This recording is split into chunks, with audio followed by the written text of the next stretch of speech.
Pour attaquer le premier épisode de ce nouveau format ultra court, on va s'intéresser à Final Girl. Il s'agit d'un thriller direct to DVD américano-canadien réalisé par Tyler Shields et sorti le 15 avril 2015.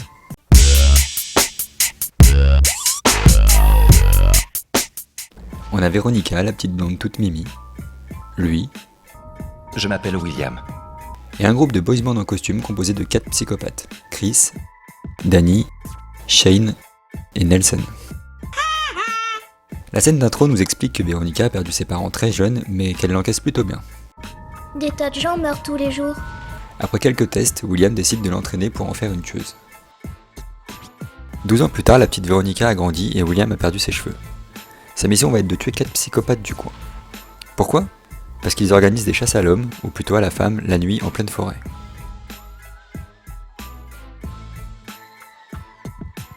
Le plan est donc très simple. Veronica s'arrange pour être la prochaine victime, pour qu'une fois en forêt, elle puisse les dégommer un par un. Chris lui donne même une raison supplémentaire de le buter.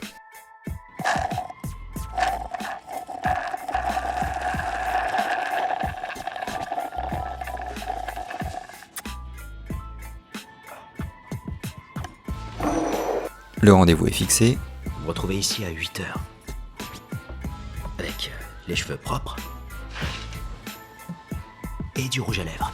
et voilà que le grand soir arrive. Nos 4 amis sont impatients. Mais qui est donc ce magnifique petit queue avec des seins et tout que tu nous as dégoté cette fois? Et retrouvent Veronica. Direction le carré VIP qu'ils ont réservé en forêt, Veronica commence à s'inquiéter, ce qui n'est pas logique étant donné qu'elle sait parfaitement le sort qu'il lui réserve. Tournée générale, Veronica leur propose de boire un coup, ils acceptent tous sauf Chris, et on apprend qu'elle a mis une drogue dans le cocktail pour provoquer des hallucinations. Pourquoi pas directement du poison ? Parce qu'on est qu'à 40 minutes de film. Une fois désaltéré, il commence un petit jeu qui fout une gifle au spectateur de par son originalité. Action ou vérité. Donc on s'éclate avec des vérités et des gages débiles, Veronica se fait attacher, mais le prochain gage lui fait se dire qu'il y a des limites. J'aimerais bien rentrer. Évidemment là, Veronica comprend qu'on ne joue plus et hurle de terreur, ce qui une nouvelle fois est stupide vu qu'elle est là volontairement. Ici, ni Veronica ni le spectateur peut ressentir un quelconque danger étant donné qu'on sait depuis le début qu'elle s'entraîne pour les déglinguer. La traque commence pour notre petit chaperon rouge, mais grâce au cocktail hallucinatoire, elle élimine Danny, Nelson et Shane. Il ne reste plus que Chris qui se montre très impressionné et qui du coup la demande en mariage. On pourrait se marier.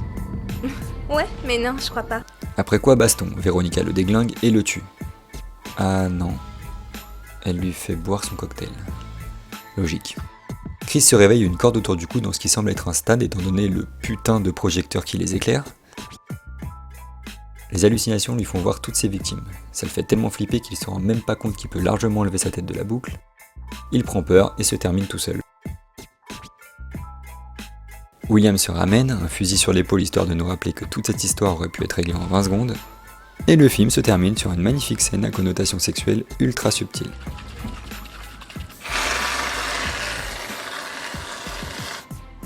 Comment est ton pancake?